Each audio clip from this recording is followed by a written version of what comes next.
Hi friends, welcome back to the channel. I'm Amber and I'm so glad you've joined me for my weekly update on my 103-pound weight loss journey. I'm glad to be back with you this week after being away on our vacation to New Hampshire last week.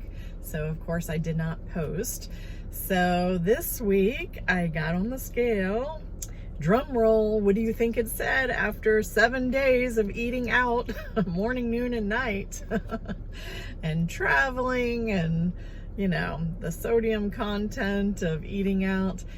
Well, let's talk about how much I weighed 2 weeks ago, because that would have been the last time I weighed. So 2 weeks ago, I checked my app and I was 185.6, I think it was. And today I weighed in, and well, let me tell you how much I got back Sunday, right? Sunday evening.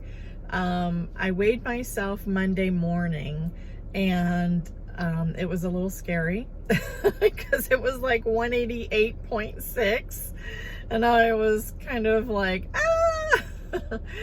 I weighed myself yesterday and it was like 186.8, so I knew that I would have some sodium retention, you know, whatever, water weight from traveling. But I got on the scale today and it said 186.2.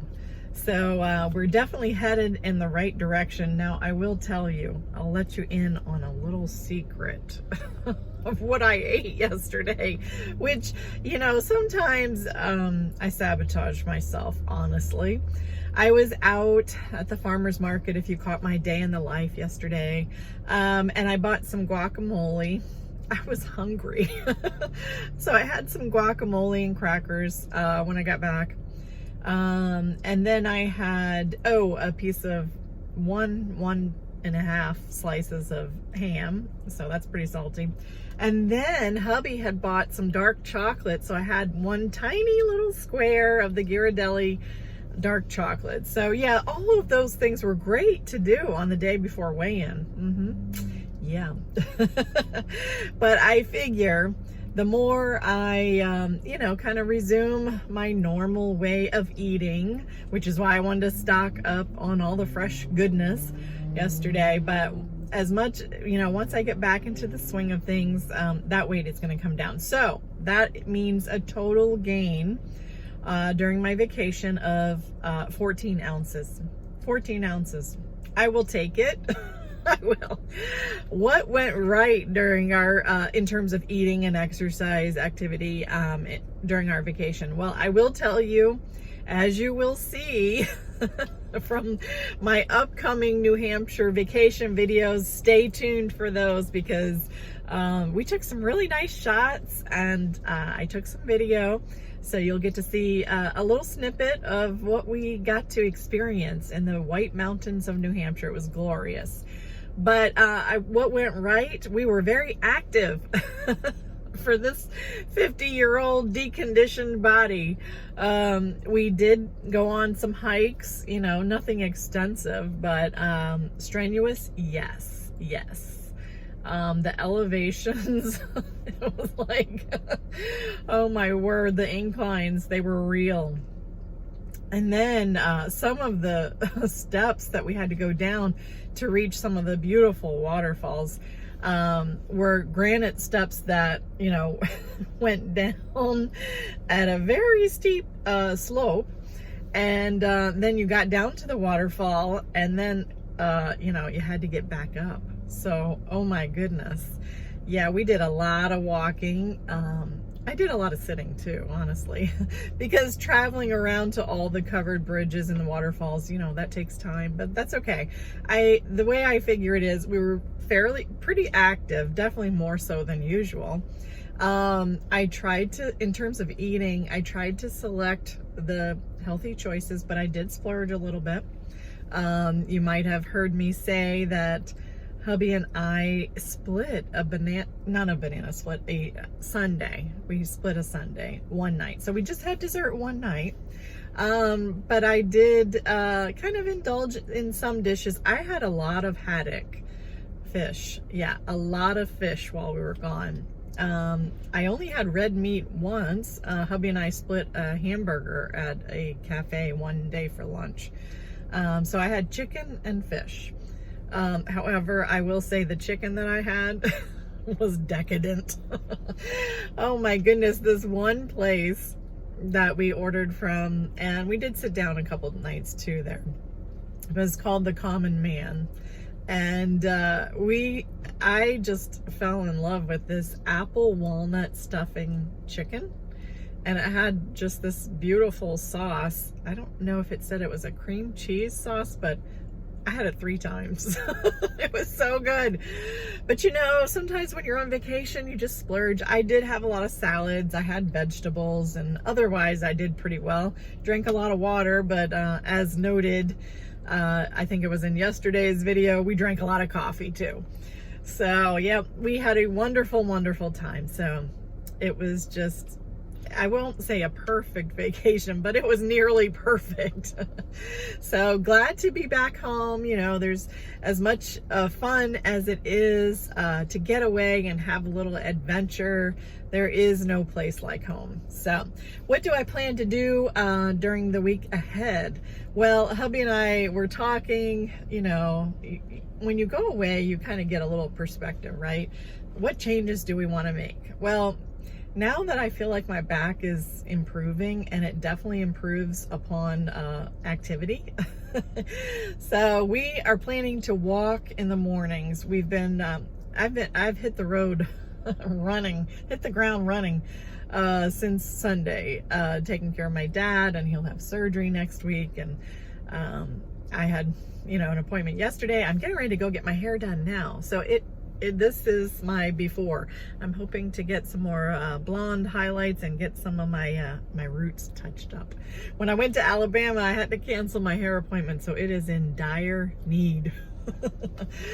So yeah, so what do we want to change? I want to walk every day, so I'm going to get back to my habit of setting out my workout clothes the night before, down to the shoes and socks, so I have no excuses, no bargaining with the alarm clock. So we are going to try to get up early and walk. And I will say that even if he can't walk with me, I will go ahead and do it, because I can't hang my hat on if his schedule permits. So yep, so I'm planning to be more active, really hoping that you know, my back holds up and I can do that, because I want to kick this weight loss in gear. I have under 40 pounds to go, so I am really wanting to focus. So I hope you guys are doing well. I did want to mention briefly, I looked online at the Weight Watcher topic of the week, and it's talking about why you know, basically good intentions aren't enough, or you know, why, you know, having a made up mind is not enough. You have to, it mentions one interesting thing. It's talking basically about the concept of habit stacking. And if you want to do one activity, couple that with something that maybe you don't want to do, such as some people may want to watch a TV show. And so maybe couple that with walking on the treadmill at the same time. Interestingly enough, I have mentioned this book many times before, but it had such an impact on me. I wanted to throw it out to you guys again. I want to recommend, highly recommend, this book called Atomic Habits by James Clear. And he talks about habit stacking.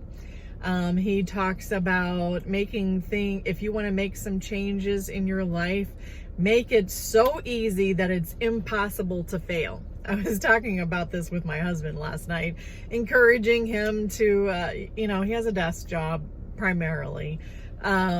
So encouraging him to, you know, utilize the treadmill. I said, you know, they say when you're trying to really start developing a new habit, make it like stupid easy. Stupid. like you get on there for 3 minutes. You know, make it impossible to fail. And then you slowly increase your time. And that just makes so much sense, because sometimes we build up these ideas in our mind that, you know, this is just too much for me and I'm not going to attempt. And so we do nothing. So yeah, the book Atomic Habits by James Clear is excellent. I guarantee you'll get something out of it. So yeah, so they're saying why the best of intentions basically are not enough. You have to keep your goals front and center, and that's what I talk about a lot. But yeah, so I hope you guys are doing well. I am off and running to the hairdresser, like I said. Hope you guys are just keeping your goals, you know, at the forefront of your mind. Also, another thing, it was talking about basically removing temptations. Like if you have a cookie jar on the counter and that's a huge temptation to you, you know, remove the cookie jar, remove the temptation, so it makes it easier for you to succeed. And that's definitely true. We do have a snack jar on our counter, but I have basically told myself that that's not for me. I basically buy them for my dad and my son. You know, I have my 83-year-old father, my 21-year-old son, and then my husband. And, you know, sometimes they eat very different from the way I eat. But I know that my goals are very different from their goals. I have goals. I have 103-pound loss goals. So, you know, at the end of the day, you have to just make up your mind. What do I want my future to look like? And then go from there, backtrack from there. How do I get from point A to point B? And I can tell you it's the daily things. Like I have mentioned, as I was on vacation, you know, I ate some things that I don't normally eat, but it's in the daily habits. What do you do consistently every day that really makes a difference? And that's what I love about the Weight Watcher program, is that I can, you know, have gazelle intensity and focus and track, do everything that I know I'm supposed to do. Do I need to do it perfectly? No. Progress, not perfection. But I also can have treats, and I can have a vacation, and that's okay, because I know what to do to get back on track. So, you know, it's all about the lifestyle, right? So just wanted to throw that out there. That's where I am today. But next week, I plan on having a very, very good report. Although I will say, being up 14 ounces, that's probably the best case scenario I could have wished for, honestly, having just enjoyed our vacation. So just wanted to give you that little update, and I hope you guys are healthy and doing well, and I will see you soon.